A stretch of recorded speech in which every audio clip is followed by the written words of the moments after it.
Welcome into the VandySports post-game reaction, immediate reaction. I think it's been about 10 to 15 minutes since Vanderbilt and UNLV went final. UNLV beats Vanderbilt in Las Vegas. Final score 40-37 after a field goal. What was it, Joey? I mean, was it 30? Was it shorter than 30? I don't even. Everything's kind of a blur right now. I don't even know how long that field goal was from from UNLV, but UNLV wins it. It was a 36-yard field goal. So the Rebels, the running Rebels, end it with a victory on their home turf. They improved to 2-1 on the season. Vanderbilt goes to 2-2. And I want to get our sponsors some love here right out of the gate. Murfreesboro Pure Milk Company. I think some Vandy fans could use some ice cream right now. Maybe some maybe some heavier stuff than just ice cream, but get some Moose Tracks, whether it's tonight or tomorrow, and Murfreesboro Pure Milk carries that product. So get you some of that. Sutherland and Belk, Injury Law, the longest running sponsor of Vandy Sports, best in the business as well. The Wash House, a full service laundromat in the Nashville area. You need your laundry cleaned, go to the Wash House in the Nashville area. And then, of course, Sutherland and Belk, and then Mater Nexum Government Contracts Group. So, again, thank you to all of our sponsors for sticking with us here. Obviously, through this football season, we've got some comments, we've got some questions, so feel free to vent. We won't get to some unreasonable comments, but we will try to answer some of your questions. I know there will be some negative reactions to this, obviously, after I think, Joey, the worst loss easily in the Clark Lee era. We saw some losses in year one, but it was year one. We saw obviously last year some tough losses to Missouri, but those are SEC teams. This one is against a Mountain West opponent, and not a Mountain West opponent that is moving to the Big 12, right? Or so a rebuilding Mountain West opponent. That Vanderbilt just suffered a loss to. So Joey, I'll let you get your initial thoughts out of the way before we get to some of these comments and questions. Joey, your reaction. Yeah, this is one of, if not the worst loss of the Clark Lee era. It essentially disqualifies this team from bowl eligibility. You got to win 4 SEC games now. We have seen nothing from this team that would indicate to us that they can win 4 SEC games. This is a team that Vanderbilt looked bigger, faster, stronger than for the first 15 minutes of this game. And then we saw why Vanderbilt is 2-2 and why Vanderbilt has these problems. Vanderbilt doesn't know how to win, and we've thought that they can learn how to do that. Maybe they can, but it'll probably be too late. When Vanderbilt makes a mistake, everything mounts on it. Mistakes follow that mistake, and the little things that Vanderbilt has harped on doing well, it does poorly over and over and over again. And those turn into huge things. And that's the problem with this team. The talent is there. We saw it for 15 minutes. This team, way better on paper than UNLV is. It should not be losing a game like this, especially with all the opportunities it had late. With the resilience it showed late, Vanderbilt still finds a way to lose this game, and it feels like rock bottom, Billy. We've seen the Clark Lee era have some pretty low bottoms, but this was supposed to be the year that it turned. This was supposed to be the year that Vanderbilt was back in the bowl conversation, the year that it goes and gets a few SEC wins, but it feels like the same old thing over and over again, and that's been the course of the season. We talked about the same problems over and over again. Vanderbilt hasn't been able to fix them. The O-line is still an issue. The corners are still an issue. Whether you want to play Martell Height, whether you want to play Trudeau Berry, the corners are still an issue. The pass rush is an issue when you're not blitzing. Vanderbilt's not aggressive enough on defense. They turn it over too much on offense. Everything we've talked about since Hawaii is still an issue, Billy. And I hate to say it, but it's still an issue. So Yeah, this is rock bottom, and it feels like Vanderbilt has an uphill climb from here. Could rock bottom get lower? Let's hope not for Vanderbilt's sake. Let's hope not for the people in the chat's sake. But at this point, do we know that Vanderbilt's going to win another game on its schedule? I have no idea, Billy. If it can turn kind of the way that it did last year and play its best football towards the end of the season, sure, maybe they can get a few more wins, but its larger goal of making a bowl game feels largely unattainable right now, and that's just me being honest. I think this group has the capability to do it. They haven't shown us signs that they can do it though, and it's as simple as that. This group's goal is not to pull off an SEC upset or two. Group's goal is to go and make a bowl game and prove that they belong in the SEC, and that didn't happen tonight, and it's certainly not going to help them moving forward. Yeah, Joey, before this game, and obviously there's so much to get to. We'll get to some of the stats. We'll get to some of the key plays. We'll get to your comments and questions. And again, I thank you guys for checking us out. I said leading up to this game that if Vanderbilt is not able to finally dominate an opponent, right, finally take down a team handily like we think they should, because up until this point, Hawaii, okay, week 0, tough offense to defend. It's okay, you got the win. Alabama A&M, right, ended up dominating them in the second half. And then, of course, we saw what happened in Winston-Salem. Heading into this UNLV matchup, I said, okay, this is sort of, I don't want to say do or die, but this is a prove it night for the team. And I said, if they can't find a way to dominate UNLV, there are serious issues. I'm not saying there weren't already, because there already were, but I say serious issues as in, okay, some changes will probably have to be made after tonight, because Joey, it's gotten to a point where, and I'm not even talking about the fans. I just think the product on the field is unacceptable. It just is to this coaching staff's standards, right? And I think they know that. I think the players know that.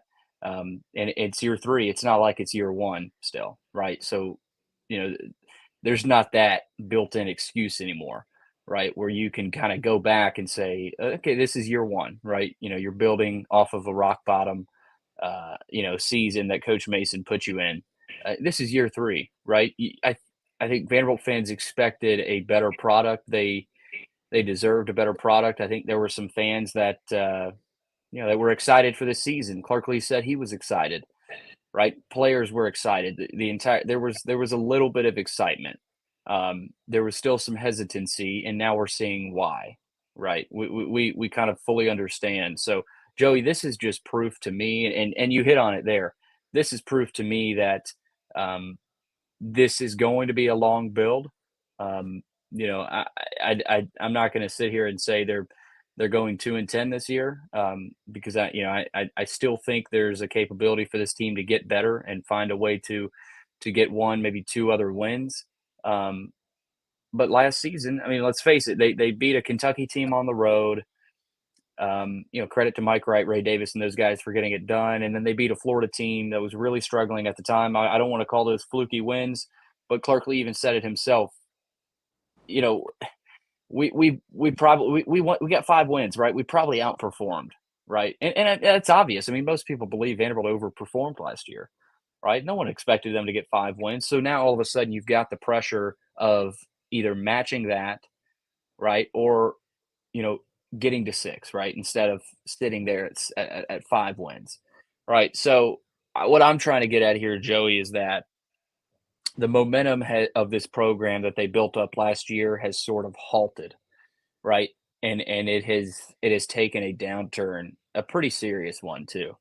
And so there, I think we're even past a crossroads, right? I think you've taken that turn. We talked about the left and right turns. I know we didn't get our last minute thoughts up that we did, but what we talked about was this is the night where you'll see a left or a right turn made, basically, right?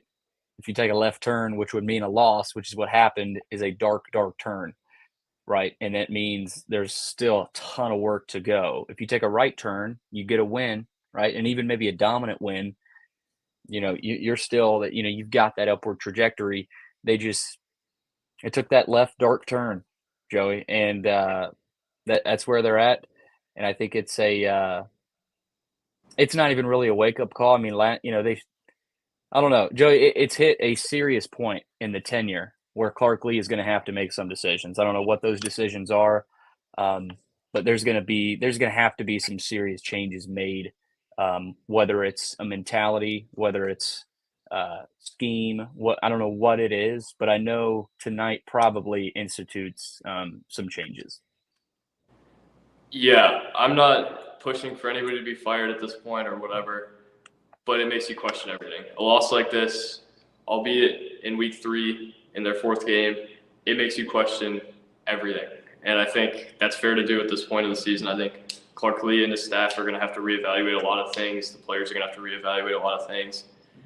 Here's the thing, Billy. Early in the season, we talked a lot about, oh, they're capable of more.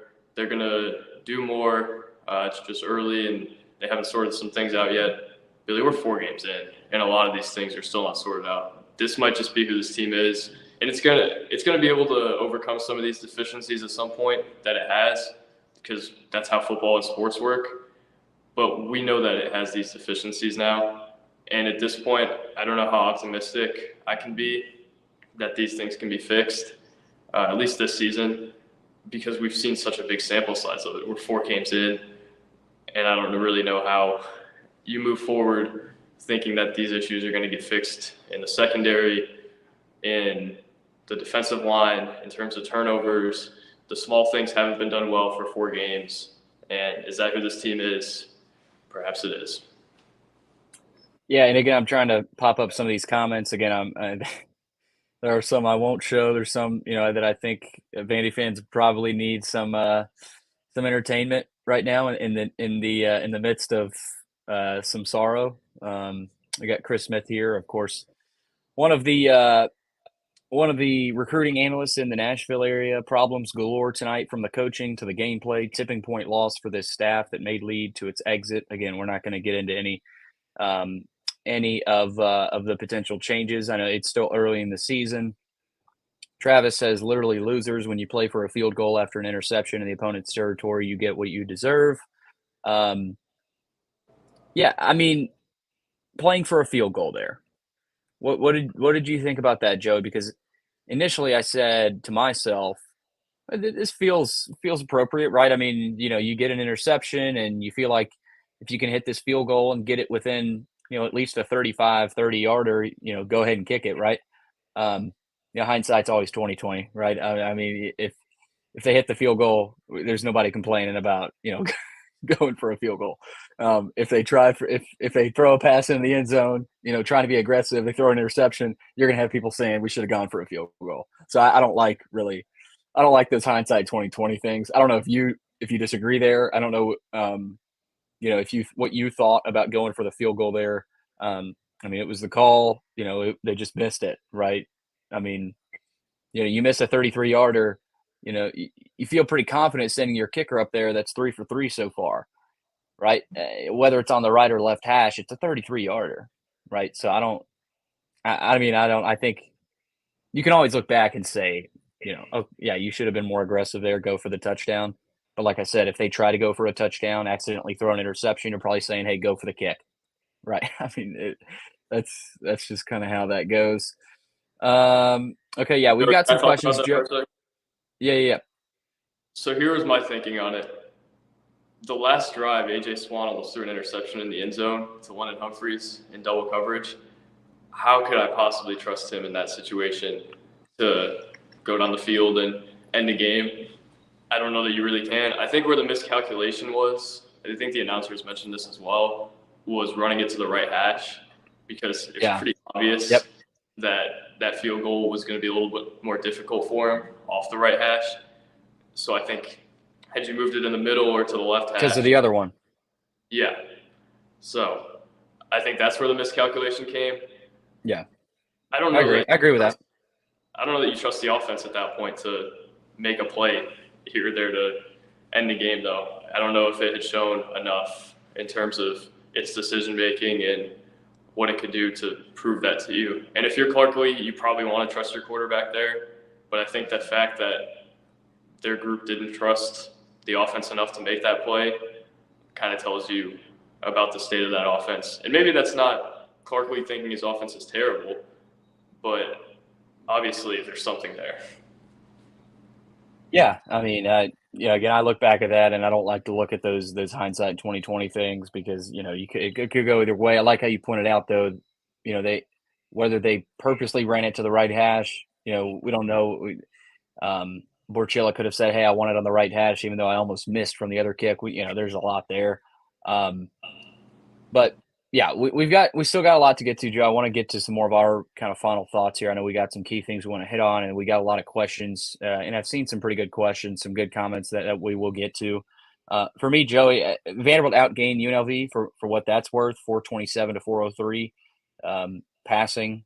Yeah, statistically, you look at the stat sheet, a good day, but there were turnovers, there were fumbles, right? One interception from Swan. You saw 3 fumbles, I think it was, so 4 turnovers total for Vanderbilt, 3 fumbles lost.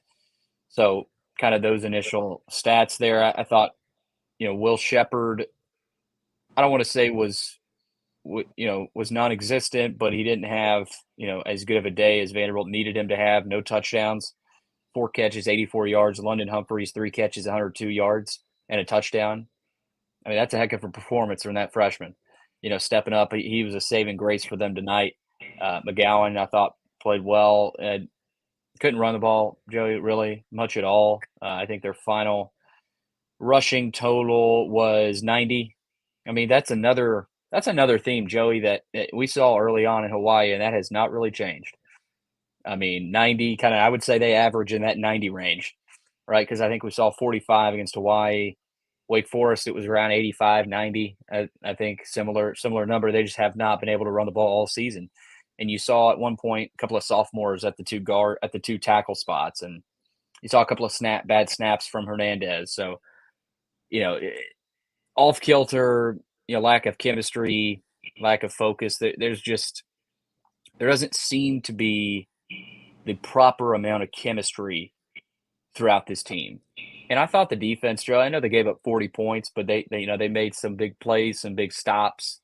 Again, the offense put them in awful spots. I would probably grade the defense higher than the offense. Probably not by much, but I think the defense hasn't been the more serious problem. I think this more serious problem has been offensively and the lack of cohesion, lackadaisical play, lack of focus, penalties. Penalties weren't a huge problem. I thought UNLV had some penalty problems of their own, but the turnovers, Joey, and the sloppy play continues. You're not going to beat really many teams at all, and it proved tonight. You're not going to beat UNLV turning the ball over 4 times. You can't do that, and so that's something else that hasn't changed. I like how you mentioned it. A lot of the things we talked about against Hawaii, right? Oh, this could be an issue moving forward, right? We'll see if this changes, right? Are these issues fixable? And I think we're slowly starting to get that answer that no, this team feels like they are who they are right now, right? And I'm not saying they can't change that, but I think we're slowly getting an answer on the fixable question. Yeah, the offensive line is really concerning for me, and the defensive line too, because it felt like UNLV's offensive line was not good.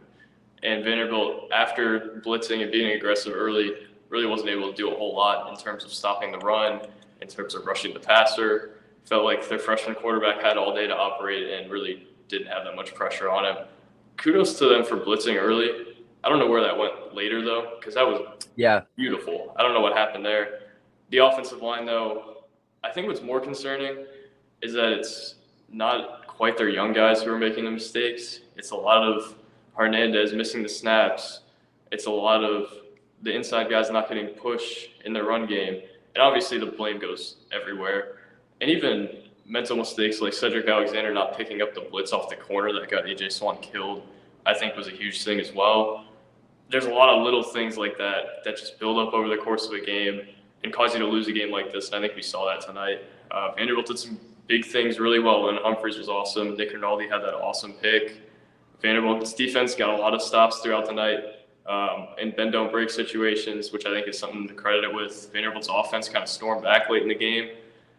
But even with all those awesome things, the little things just built up and killed it.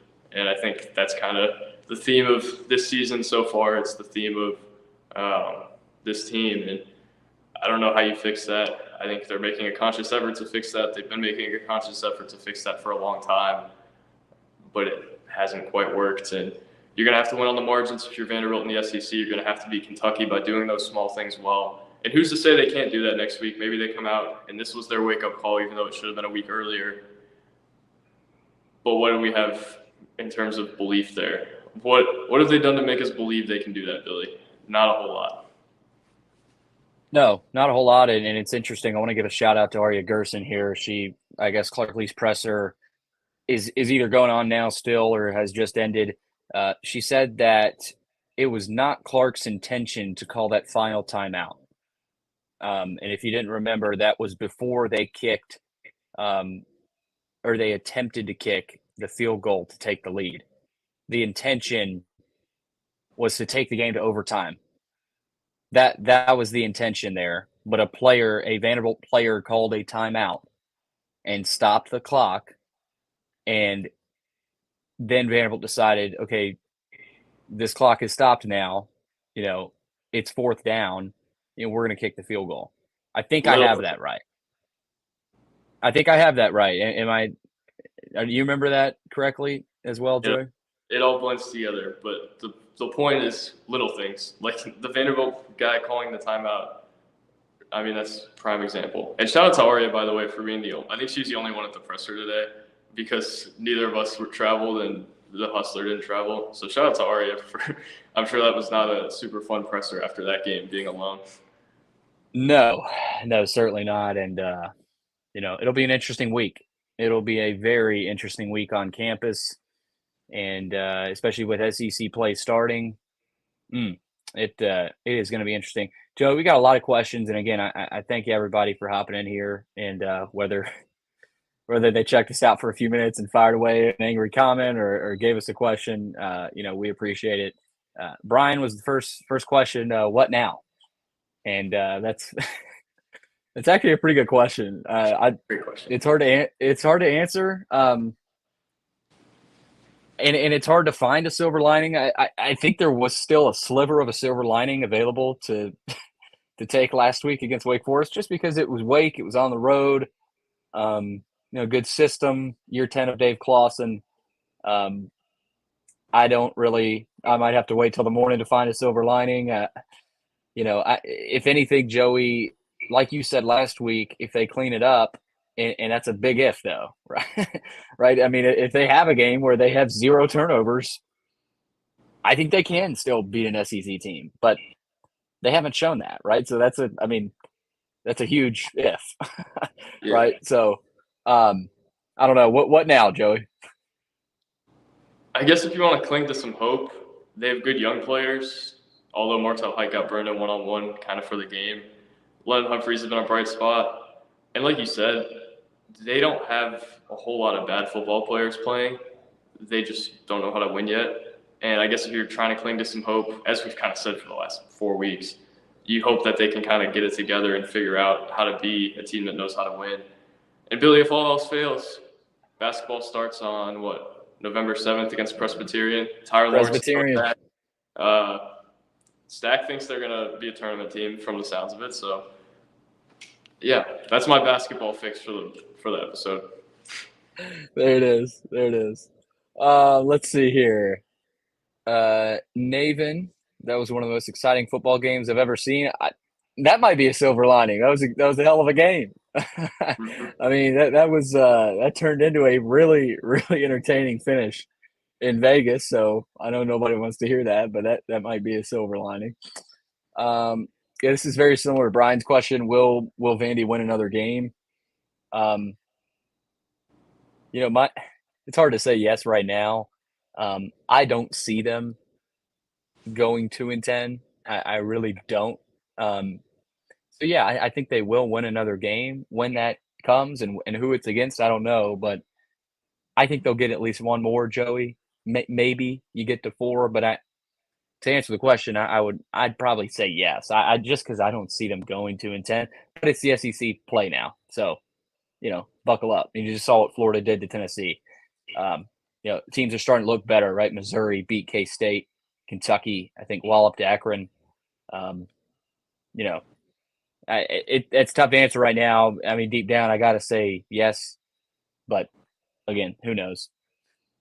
Yeah, I tend to think the same thing. It's kind of like, I don't know if they'll be favored in another game, but I think as a collective, it's going to be really hard for them to not win a game again. And that's kind of where I lean to, is just like, it's really hard to not win an SEC game. And I think Vanderbilt has enough talent to where it'll probably sweep one out. Who that's against, though, I have no idea. They're not going to beat Georgia. They're not going to beat Tennessee. Probably not going to beat Ole Miss. Actually, you know what? Tennessee did not look great either.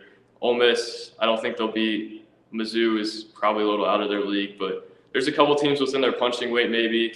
And I guess if Vanderbilt puts together more of a clean game, it can find a way to win that game.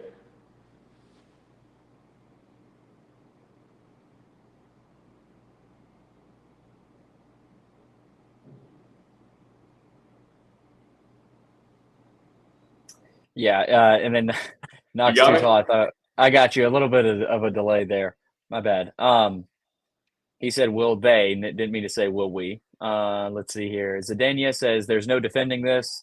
What do you think there, Joey? And our boss, Chris Lee, is actually wanting to hop in, so we will bring Chris in and just kind of resume answering a lot of these questions.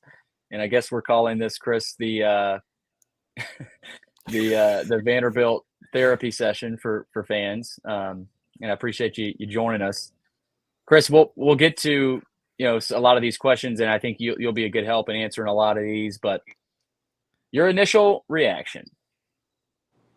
Not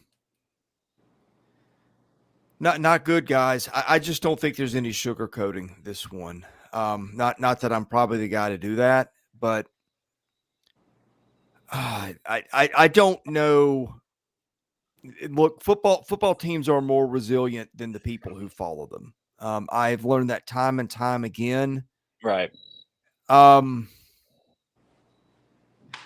bigger issue for me is just the how, because I just get stonewalled at every turn. Okay. I thought the way they start, you had some hope. They're getting after the passer. They're making plays. They create a big turnover. You're like, hey, where's this been all year? It isn't like they give up 40 points. They call a timeout that none of us were there, so I wasn't in the press conference. I just got off my SEC live stream, so I don't know what's been said or what's been learned since everything happened. But how you call timeout, and the head coach apparently was asking who called timeout. We did learn about that. Clark said the intention was to wait and send the game to overtime. There was a player that called timeout.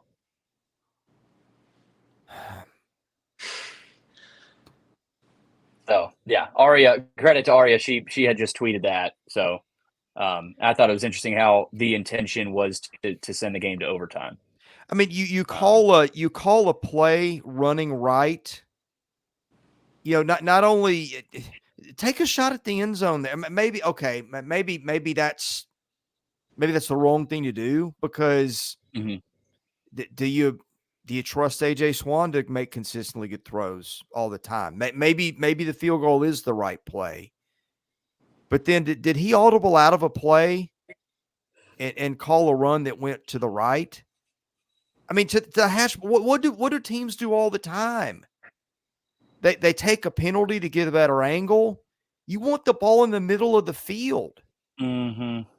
I mean, in addition to the awful playing, you get stuff like that, and I'm just like, okay, you clean some stuff up like that, you win the game, but you win the game by a field goal maybe, and that's just not where you need to be going into the SEC, guys. I mean, look, I hate it for Clark Lee more than anybody. There's never been a coach that I have covered that I like more than Clark Lee. Like his coordinator, those guys have been fantastic to us. You guys know it. Oh yeah. So from a personal standpoint, I think, I hated to see him and those guys lose that game. I really did. But we get paid by rivals and not by the school or by the coaching staff. And I just saw so many things tonight. To me, this was their last chance to have a get right game. And you win this. I thought even if they win this close, you don't feel good about things. Even if they kicked a field goal and won it and got a stop, I still don't think I'd have felt great about things. You felt a little better. because it wasn't a loss, but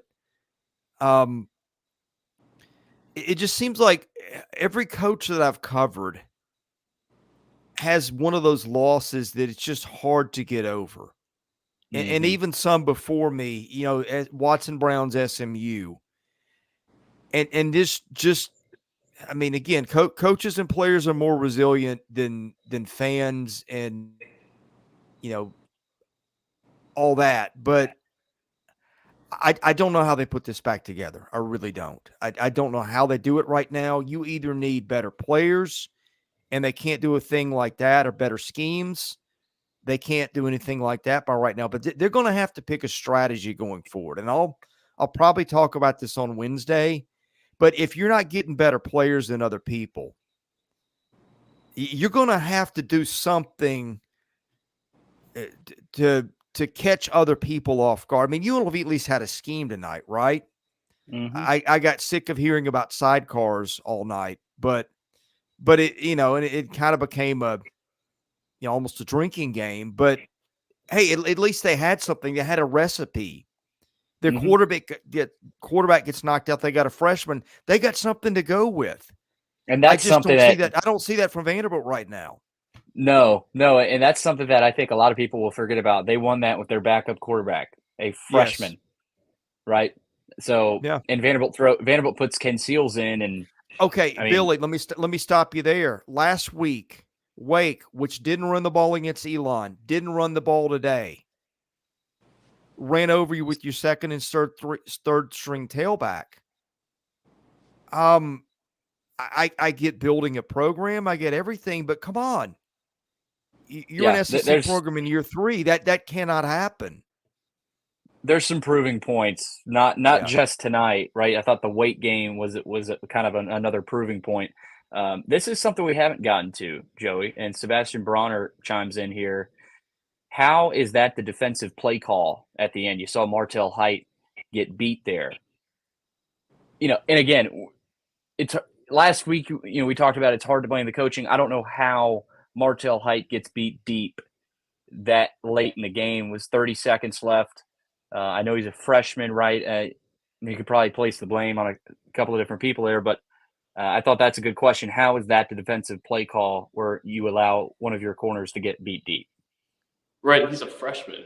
The freshmen are going to take their lumps. Maybe he's not ready for that moment, and you put him in that situation anyway.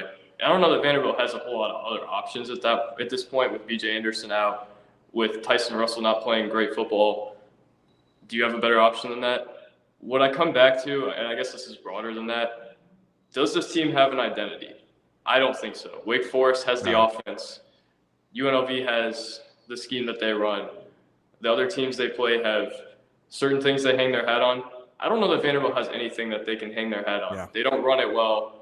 The passing game is inconsistent. The O-line play isn't super physical. The defensive line hasn't got much pressure. Blitzing has worked, but it's not used super consistently. The corners are an issue. The linebacker room is deep, but C.J. Taylor's really the only one who's going to play in the NFL. There's not a thing about this team that stands out to you and you can point to and say, that's their identity, that's what they do really well, and that's what's going to win them football games eventually.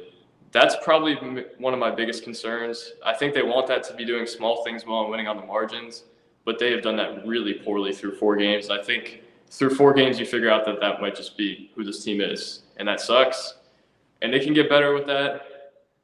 However, through 4 games, I think we have a big enough sample size to give them less of the benefit of the doubt than we have in the past in terms of having an identity and making the right play in those moments like Martell Height had and having something to hang their hat on.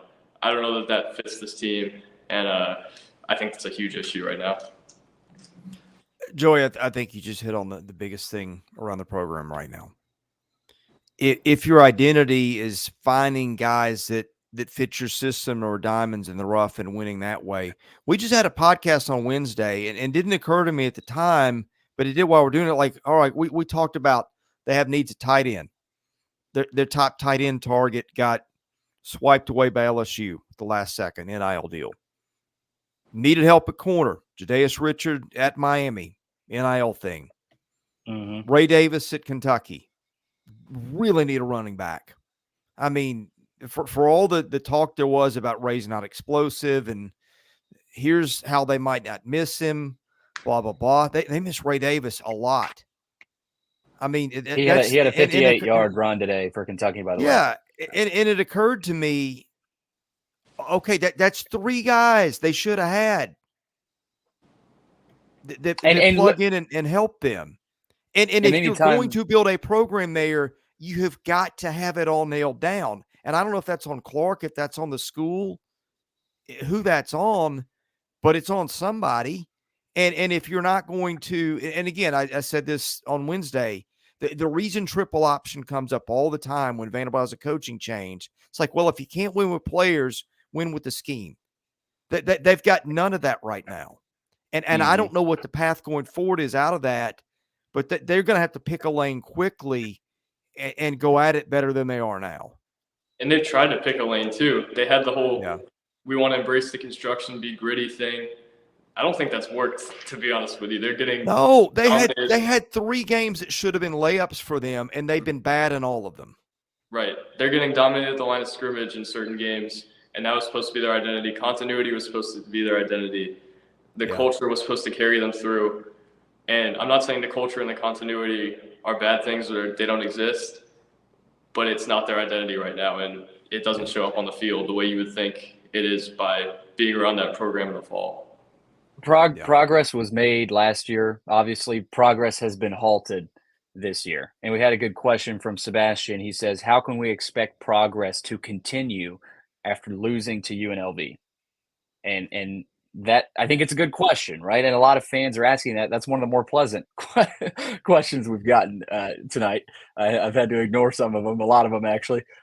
Chris, I'll kind of go to you here. I mean, is there any silver lining, right? Is there any way progress is possible for the rest of this season? The only silver lining is if they figure out something tonight of all the things we've talked about, how you're going to build an identity and somehow figure out taking the pieces from that.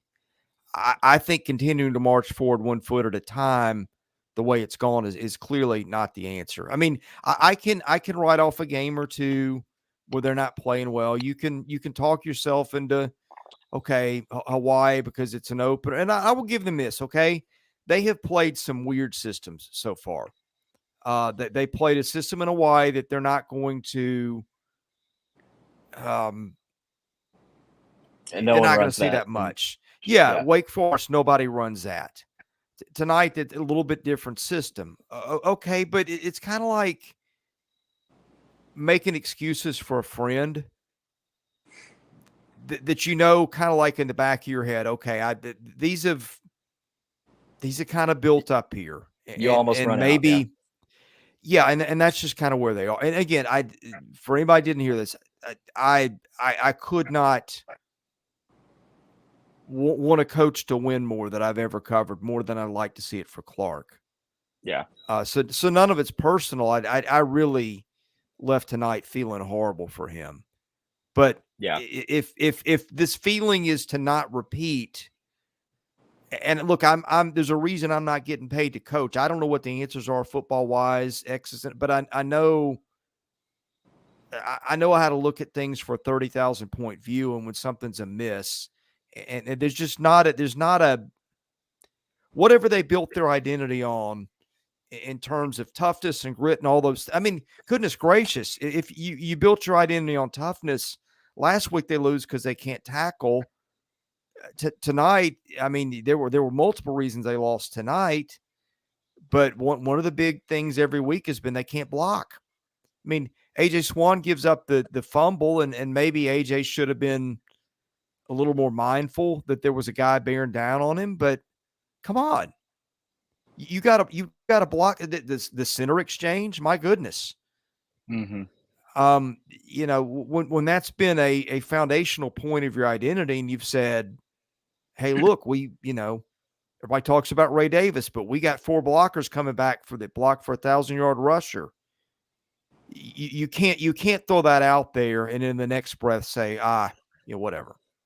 Yeah. Here's the thing I have with the toughness and grit thing. The example that I turned to of that maybe not being as healthy as we thought was when AJ Swan got hit in the head and they gave the guy the targeting call and nobody went up to the guy and confronted him. And I'm not saying that's always the solution. I think that gets people in trouble a lot of the time. However, there's a line there, and Vanderbilt didn't get close to the line. And I think, and sometimes that's an issue. There's a difference between being smart and being passive. Well, and that leads us into the next question here. That is a great point. That's a great point. And Seth has a really good question to come right off of that. He said, who on the team plays like they want to be there? Nobody seems like they're having fun. You know, you can agree or disagree with that. And again, all of this is tonight, right? You know, this is tonight's postgame show, right? I mean, that's what we're talking Billy, about. Billy, it's not just tonight. These are things we have talked about in bits and pieces all year, and that's the problem.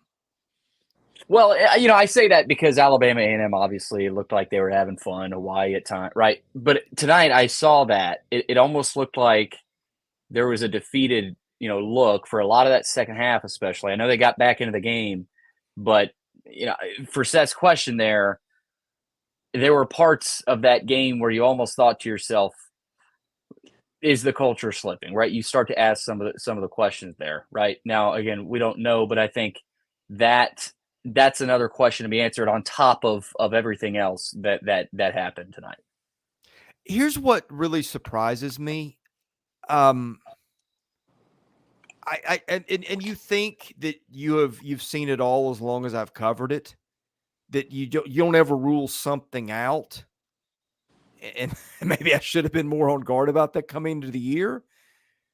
But like I'm not doing this sitting on like this powder keg of texts and phone calls about how something's gone wrong in the locker room or somebody's upset about this. Now, Joey, I think you hit on something. I think you guys both hit on stuff that was that begs some questions with Swan getting hit in the head, nobody coming to his defense.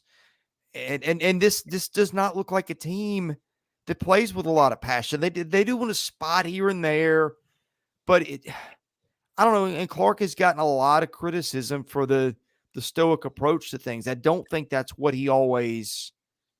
I don't think that's his approach 24 hours a day, 7 days a week. He's just not getting to get in front of the podium.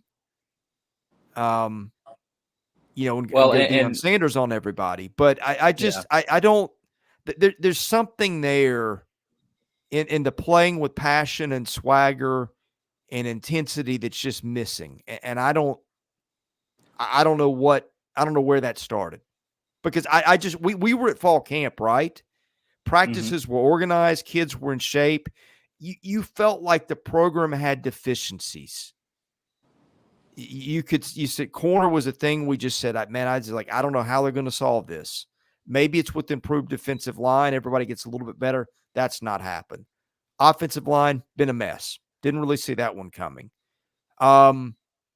Quarterback, erratic play. You could see that coming at times. That's not the first time we've seen it, but hey, it's fall camp. You clean those things up. I just didn't see. And here's another thing. Some of those guys out there playing for them tonight passed up paychecks to play at bigger schools. Mm-hmm. And I do think that speaks to chemistry and leadership. So it's not like I think they've gotten it all wrong. And I think that's why I'm a little surprised that this has gone this way. I thought, okay, Alabama A&M call, wake-up call. Wake Forest, stuff just happened, not your day. Everybody's got a worse game somewhere. Tonight was the point at which you run out of things to say.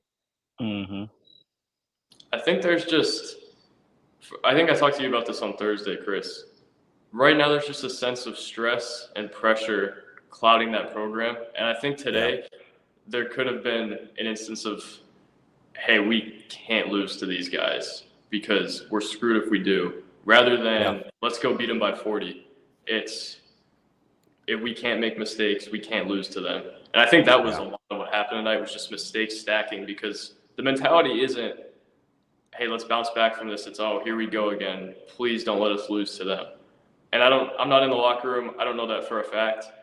But when mistakes stack up like that over and over again, it feels like the pressure just kind of mounting on these guys, and the mindset isn't in the place that you'd love it to be.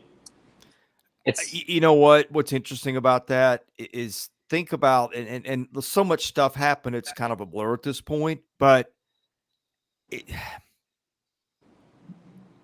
the point where it really started to go bad was when they hit the up back with the snap, right? Mm-hmm. Because special teams have been the one thing other than they had a miscue. Oh, the fumbled punt last week. That had been the place that had been their rock. Okay, offense comes and goes, defense comes and goes, but special teams have been the one place where their bread had kind of been buttered, and they made plays that helped them win games. You hit your up back with a snap in a punt that you practice how many hundreds of times, give them the ball in the 14. That's kind of when it started to go downhill tonight. And I wonder, I don't know. I can't get in the head of the players and the coaches, but you do wonder if there's a little bit of, this is the one thing we've done pretty well all year, and now that goes too. Right. It's interesting. Vanderbilt was not the only SEC team to lose to a Mountain West team tonight. BYU beat Arkansas at home.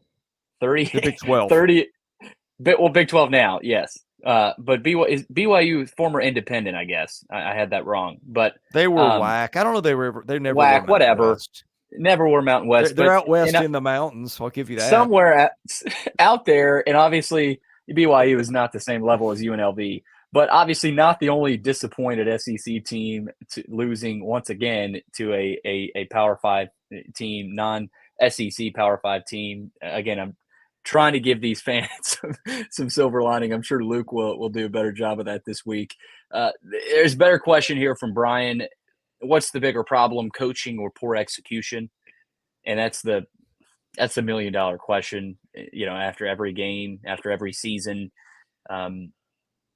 I don't even really know where to go there. Obviously, you saw poor execution. There's certain plays where you go, feels like that's coaching, right? But again, it's just hard because there's so much, right? There's so many. We haven't even talked about certain things that happened in this game, and execution was the biggest. There just wasn't a lot of it. I mean, you can't execute a punt, right? That's high school level stuff. Right, that they're not getting right, and the lack of focus. Right, I keep going back to that. It's just like they're losing a lot of that, and it's almost like Joey. You said, we can't lose to this team. That type of mindset. When you think like that, it's almost like you forget about a lot of the small things, right? And they failed to do a lot of the small things right again tonight. So that's what Brian had there. Let's see here. The timeout was before the kick. Ricky chimes in there again. A player we don't know. I don't think we'll probably find out who that player was. I mean, maybe somebody does. Let's see here. Somebody said, "God bless you, Chris," for hopping on. Let's see. Seth says, "I still think we need an identity or leader at linebacker. All good Vandy teams have had one. This team doesn't. Find someone who wants to run around like their head is on fire." Seth mentions Longwell. Longwell, I thought, did some good things tonight, but I think that's an interesting proposition. I don't know that I've really thought of that. But I just think their issues are so much deeper than finding a leader at linebacker. And I don't want to say these are deep-rooted issues right now, but it almost, I think that's where some people are starting to point to. And look into.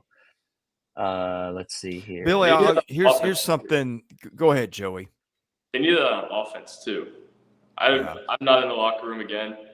I don't know what for sure happens, but it feels like there's never, after a mistake, a fire under them to where they're going out and trying to make a huge play or whatever. Obviously, they're trying to do that, but it feels like the energy kind of gets drained from them when they make a mistake, and they need a guy to wake them up and get them out of that funk.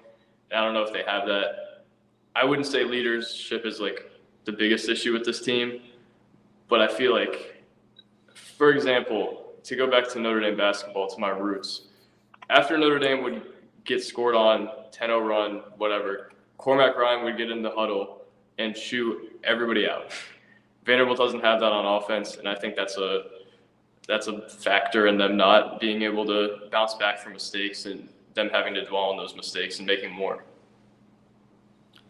I don't even know if they need somebody to chew everybody out. But I'll tell you what, it's awfully hard to beat any decent teams when you're so deficient on the line of scrimmage, right? And I think none of us saw the offensive line falling apart in the way that it has, where you got a 30-year experienced center who's been fairly solid, and he can't even make a simple snap at times. I don't understand. I don't know if you got kids playing hurt and trying to play through things. Maybe, I don't want to speculate. I don't know that, but when you see play slip so dramatically, that's one of the first things I wonder. And I think we all thought, well, if the defensive line can just get a little bit better. Nobody thought that was sane thought this was going to be an upper half of the SEC defensive line, and probably not even upper 2/3. But if you can just be 11th instead of 14th, or 11th, but not far off from 8 or 9, things get better, because all of a sudden you can bite into your pass coverage deficiencies with little pass rush. It just hasn't happened for them on either line of scrimmage. And when you've got that, unless you've got some kind of scheme to cover that for that, which they obviously don't, it's hard to win. Yeah, somebody said in here that they don't have Mike Wright to bail them out anymore, and I didn't think about that up until tonight. And it's interesting, AJ started to run a lot more tonight. I don't know if he felt like he needed to, right? He saw more openings. I don't think they would prefer to see AJ run, but I thought he did some good things on the ground. There were a lot of times last year, Chris, where Mike Wright, the play would break down. He would find a way to pick up a first down and move the chains. That's not really in AJ's skill set, and I think that has taken more time for this offense to adjust to not having a quarterback that can bail them out. I don't know if you're with me Mike there. was also a leader. Mike was also a leader. And that I was going to go there as well. You talk about a lack of a leader, and again, this is nothing personal against AJ Swan. He's a sophomore. I don't think anybody expected AJ to come and be this huge vocal leader as a sophomore. But you sort of need a little bit of that. Every team needs a little bit of that, right? I mean, every team needs a lot of that from your quarterback, right? And Mike Wright, you're right, Chris. For as much slack as he caught last year, he was a leader. He was a catalyst. He picked this team up when they were down, and I just think this team has struggled to play without him, and it became pretty evident tonight. And again, I didn't say that. I haven't really said that yet. It just came. There were certain times where it became evident. And Joey, you talked about in the huddle you needed somebody to chew him out. I'm not saying Mike Wright necessarily did that. I'm sure he did occasionally, but just on his play on the field, right? Being able to pick up that 10, 12-yard first down when the play breaks down. You just haven't really seen that. Sebastian says, what is our offensive scheme and identity? Year 3 under the same OC, and it's hard to see any difference from year 1 to year 3.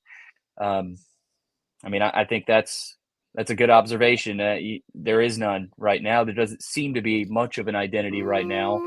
I'll push back on that a little bit. I mean, their identity when it's going well, you look at the big throws they hit to Shepard, to Skinner. Well, they didn't really hit any big ones to Shepard, but to Humphreys, they've hit. I think they have some identity there. They just can't get to it consistently enough. They get called in 2nd and 10 because they can't run the ball. And God help them if they get a penalty somewhere in there. And then they get in a spot where you just can't count on the line to protect with any consistency. And I'm not saying, that AJ Swan hasn't made some bad decisions, because we've seen that. But I do think a lot of it starts with the line, because, when you do see at times where it works. I don't think they had that explosive ability 2 years ago. I know they didn't. but it's not doing them any good right now because it's falling apart everywhere else. Mm-hmm. Knox Too Tall chimes in here, and again, we'll probably wrap up here within the next 5-10 minutes or so. He says, "Does it look like the young guys could help along the offensive line? The linemen they picked up seemed bigger than we're used to. Those guys, I'm sure he's referring to are Leighton Nelson and Grayson Morgan, who actually ended up playing the most of the game at the 2 tackle spots, which I thought was interesting. I think down the road, Chris, they can definitely make an impact. It's just hard to ask those guys to make much of an impact this season. Yeah. I mean, those are a couple of sophomores, and I don't think the interior of the offensive line has been as good as we expected them to be. Now, again, fall camp, it's hard to take too much out of that. You're playing against your own team. But yeah, I mean, I think the young guys can make an impact. It's just hard to say they make much of an impact this season. Vinny, good game coming from a UNLV student. Y'all made it an extremely entertaining game. I told Joey, Chris, that did turn out to be a pretty entertaining game for the general college football observer. That it was crazy. And Chris, of course, you've been covering Vandy for over 20 years. I've been in Nashville my entire life. There haven't been too many games like that from the Vanderbilt perspective. I mean, there's been, I look back at the UConn game where you really don't know what is going to happen, right? Yeah. I mean, and it almost felt like that a little bit. I don't want to say a total reversion back to year one, but there were a lot of similarities to that UConn game where it was just Vanderbilt was trying to survive. They were just trying not to lose. And yeah, Chris, I don't know. Do you have a comparison to tonight in Vegas? I mean, well, the first one that comes to mind, and it's not really at all similar, but because of what was at stake, but it felt a little bit like the Texas Bowl, where like you almost couldn't keep up with it. You're trying to right, this happened and that happened, and like your fingers can't type fast enough. But I mean, look, that was a bowl game. And anytime you get to a bowl game, you're Vanderbilt, you got some hope. This was a game that you go in thinking, okay, season's not looking great, and I don't think I feel great about them after tonight, unless they just come out and win convincingly. Not only did not win, they lost convincingly. I'm trying to think of.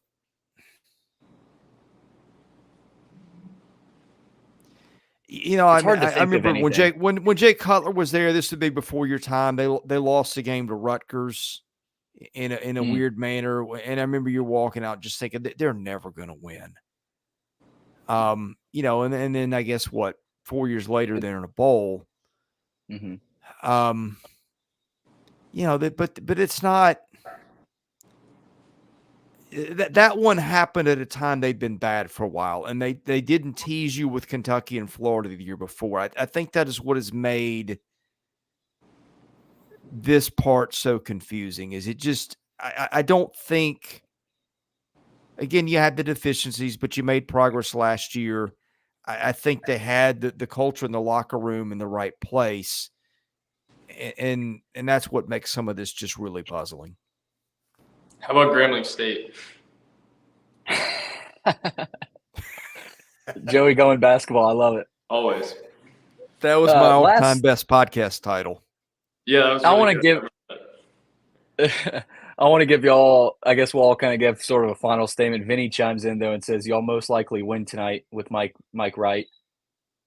I mean, I don't know if we can make a statement there. I don't know if that's where it is. It's an interesting observation. The quarterback that's back up at Mississippi State now wins you the game. I mean, that's maybe, but that's splitting hairs. Right. Final thing I'll say, and again, I'll give you guys a chance to. We're going on about an hour here, and again, I thank everybody for checking in, whether it's positive or negative. I think it's important that we give Vandy fans an opportunity to join in. I'll say, obviously, they're 2-2 right now. Things are not looking good. And Joe, you said they're at a crossroads heading into this matchup. I think they're past that crossroads. They have taken that dark turn, right? They have there was a couple of turns they could have made. You could have taken that right turn. I say the right turn as the positive turn. You could have taken the left turn, the dark turn down the dark alley where you don't know what else is going to happen. They took the dark turn, and it's kind of up to this team, right? And I said at the top, Chris, this may cause some changes, and again, I don't know what those are, but this is it feels like the type of game that, whether it's institutional changes, whether it's changes within a practice plan, whatever it is, it just feels like this has some impact, within this entire program. It just does, and we'll see. It's going to be a big week this week in terms of what happens, what is said, right? How they perform against Kentucky, against their former running back. Like that Kentucky game comes at an interesting time all of a sudden. So welcome to SEC play now, right? After probably the most disappointing loss in the Clark Lee era. So again, there will probably be some things that become clear tomorrow, but as we stand right now, Vanderbilt trying to get off the mat, and we'll see if they can. So that's what I got. Chris, Joey, I don't know if y'all wanna leave the fans with anything here. Chris, you got it. Yeah, I keep thinking back to the backdrop of the beginning of the season, starting with spring practice. And everything the first 2 years was progress, be our best selves. This year, it's bowl game. We think this is the year of the bowl game. I mean, even up to right before the season started, they were still very optimistic, thought they had something. That becomes very difficult to just kind of put back in the bottle and pretend that it never happened. And I think that's why I'm having a hard time finding a lot to hang my hat on going forward, because coaches, I think, usually have a pretty good feel of what kind of team they've got. They thought they had a good team. I trust their judgment on that more than I trust mine. And that's what makes this so, I'm sure, difficult for the fan base, because for once you had that hope, but it seemed legitimate based on the way last season ended. And now we're all just sitting here going, okay, now what? For sure. And I think there was a lot of optimism about the talent they had. And the frustrating thing for them is that talent hasn't disappeared. It's not gone with injuries. It's just not performing. And I don't know what the solution is, but this team probably on the mat, like Billy said, and it has an uphill climb to get to that bowl game mark. I think they put themselves in a spot where they thought they were a year ahead of schedule, and anything but a bowl game now is considered a failure. And I think that's a tough spot to come out of, like you said. I think, like you said earlier as well, Clark Lee's been really good to us, probably better than any coach has ever been to us. So you hate to talk like this, but it's also our jobs, and that's kind of how I feel. So tried not to pull punches tonight. I don't think there was much positive to draw from this one, other than London Humphreys. He's going to be a heck of a player. Is he Will Shepherd? Maybe not. He's still got to develop his route tree a little bit, become more than just a deep threat. But London Humphreys is going to be a good player, and that's the positive I leave you with, as well as the basketball opener on November 7th and fall baseball, because that's really where I'm trying to find the positives right now. Unless Vanderbilt comes out and beats Kentucky, which could happen. Sports are a wild thing, and that's kind of how sports work, is when you see a team with their back against the wall who you feel like has not much going for it, it goes out and does a thing like that. So I'm not completely ruling that out. That wins another game or two this season, but feels like tonight is the start of it kind of falling short of that standard that it set in preseason. And I know there's probably not a single Vanderbilt fan that wants to hear this right now. And Chris, Joey, we've dealt with Clark Lee. He's from Nashville. He played at Vanderbilt. He was born a Vanderbilt fan. He's as big of a Vanderbilt guy for the job. He's as mad, upset, stressed about this as every fan is, even more times two. So I think that's somewhat of a silver lining that, you saw last year this team get up off the mat. This is a big week for this program to see how they react, right? Can you keep it intact? And that's the challenge. Chris, thank you for checking in a late night. This is one of those nights, feels like around the SEC, where you had a lot happen, right? A lot to react to. I know Tennessee fans are upset. That might be a silver lining for Vandy fans.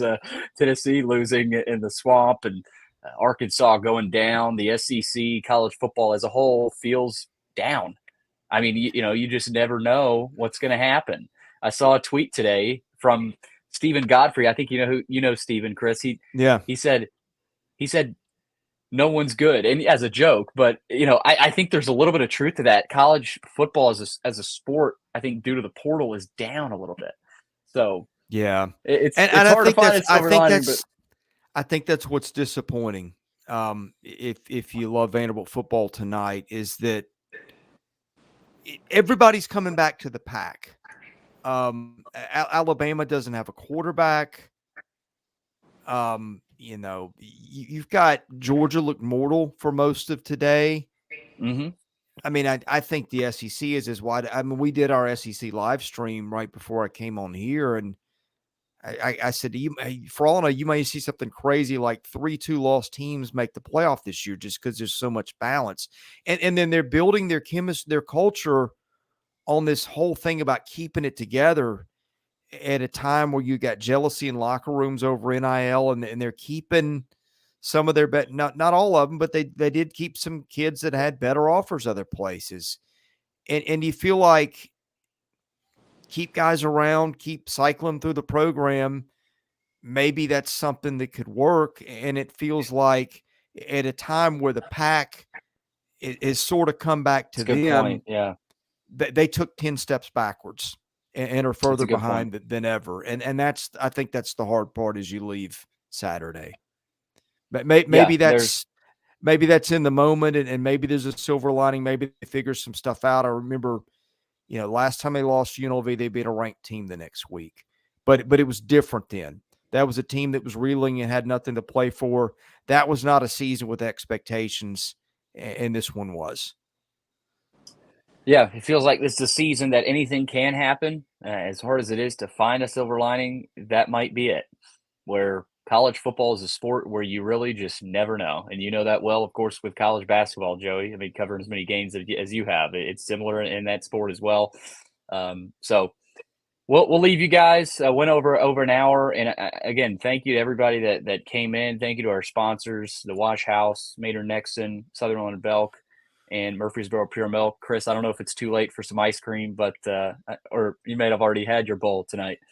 But we emptied the fridge last night, or else I would have been there already. We can't keep it around the house, unfortunately. Well, for Joey Dwyer, Chris Lee, we will let you guys get to bed. We're going to get some sleep as well and see what happens the rest of the season. But thank you guys for tuning in to the VandySports postgame show. Vanderbilt falls to UNLV in Vegas 40-37.